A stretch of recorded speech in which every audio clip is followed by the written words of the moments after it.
Vidya came to me earlier today, I guess during dinner, and she said somebody had a question of what's the difference between the big I and the little I. Who is asking the question? Small I are mental patterns, the big I is the silent witness. When we think of small I's and big I's and all these metaphysical things, it's very easy to get confused in layers and layers of concepts that we hear from so many different places, read in so many different books, and hear from so many different people. None of it is of any real practical value unless we do something with it. So we're not going to just simply define it. We're going to say, what good is knowing this? Small I are dealing with mental patterns, habits of thinking, concepts that we have learned, whether it's from school, from our teachers, our parents, our church, our friends, the experiences of life, their concepts. And when people talk about sanskaras, again, that's another really widely used word, and in most cases very misunderstood. Okay, all this whole thing about sanskaras are patterns. But what they are is they're very energetic patterns of energy buried deep in the psyche. A certain impression, a certain experience either was incredibly traumatic, number one, which means that consciousness, remember the consciousness that supplies all the energy to everything that goes on the internal level, the mental level? Well, what it did is it supplied a whole load of energy real fast, and it created a very rock hard, if we want to call it that, bit of energy embedded in the psyche beyond the realm of conscious thought that has a characteristic to it. Call it purple.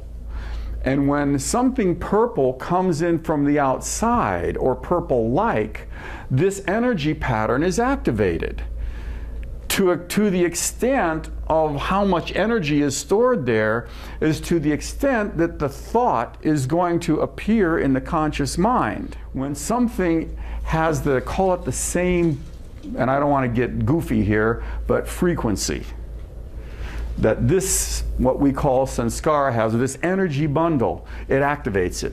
We throw it away, and because there's a lot of energy stored there, boom, again and again. And it can control our lives unless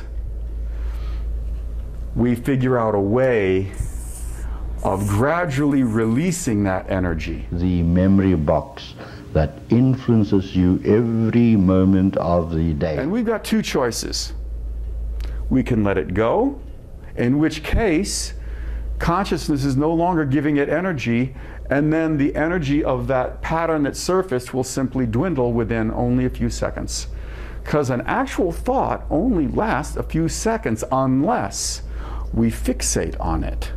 Okay? So this small I are made of all these mental patterns down deep within the psyche. Our job is to undo what we've done. Life only brings to you what you are conditioned for. Everything that happens in anyone's life is not produced by anything else but by themselves. What are the characteristics of this silent witness? Well, certainly it's awareness, right? I am aware that I exist. In that I amness, there's no boundary, there's no left, right, top, down, today, tomorrow. There's this sense of I exist. There's a sense of awareness that has no place, no space, but exists eternally, forever.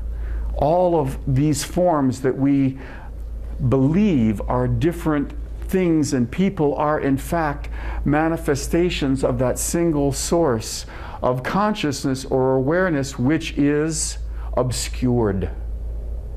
How is it obscured? It is obscured by these. When you say I exist, it is only a thought form that comes from the chitta, from the memory box in your mind. And that memory box, because of previous experiences and impressions, tells you that you exist. We can never know the self. We can never know the big I. Wrong. We can only be the big I. We can only be what we essentially are. We cannot know it. If we know something, it's at this level. It's on the level of concept. Descartes is wrong. He says that I think, therefore I am. I say I am, therefore I think. So the amness comes before the thinkingness. Because if you really were not there in totality as you are, though unrealized and unrecognized as yet, if that was not there, you will not be able to think. So the way of snapping, if we will, the identification of the silent witness with the patterns is to begin to clear the patterns away. When the energy of the patterns is dissipated and they're not flooding the mind with all these thoughts and emotions and whatever,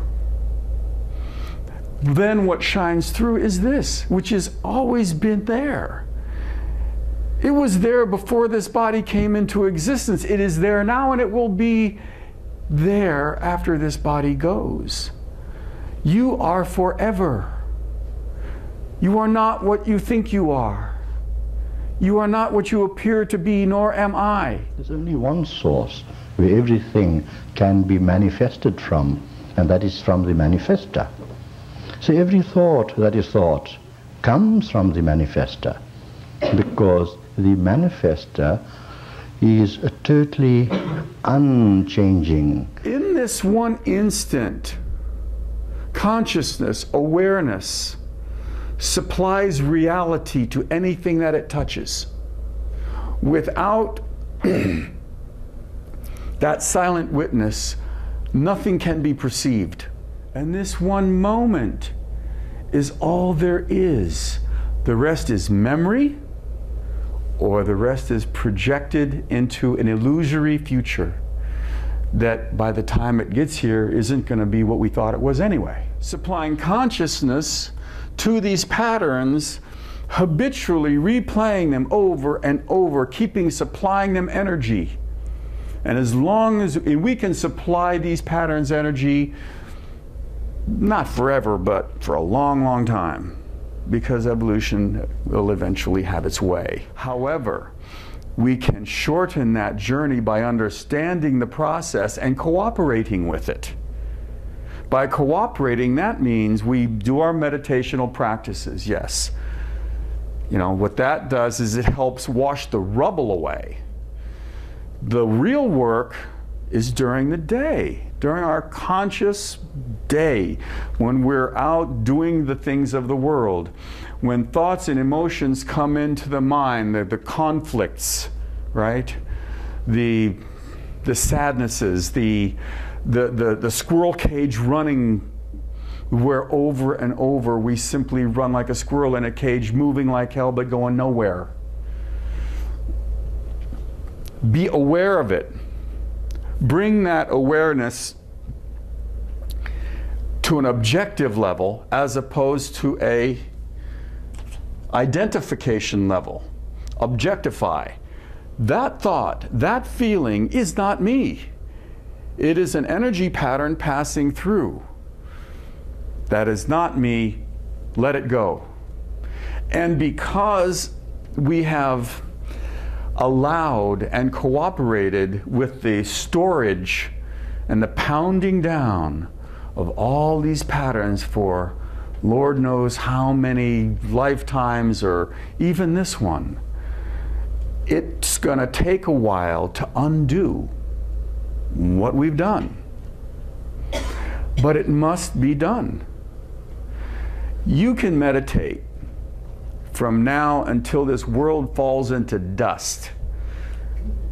And you're not going to be really any further along than you are today. Yes, you'll have relaxation. Yes, there will be some benefit. But the real benefit comes when that consciousness says, I refuse this illusion, this recognition of it to be my true self. Now we use the mind like one thorn in homeopathy to take out another thorn.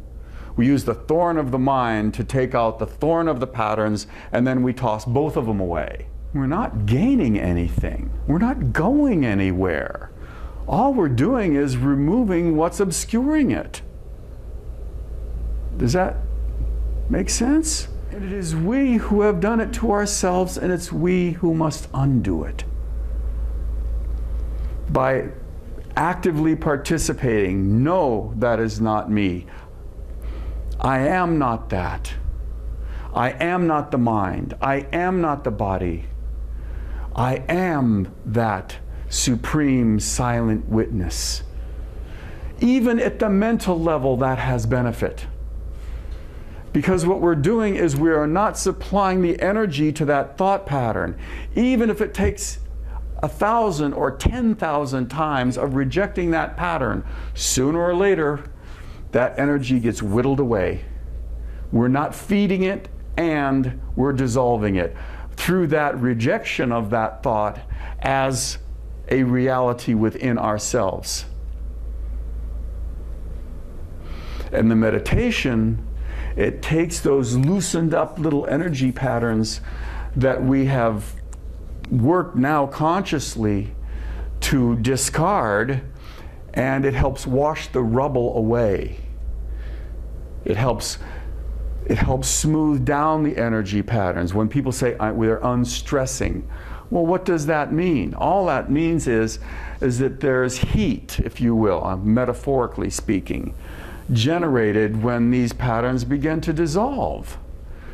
And what meditation does is it cools things down. It allows those patterns to dissipate, those ones that are broken up to dissipate without a great deal of psychic disturbance, mental disturbance. Okay?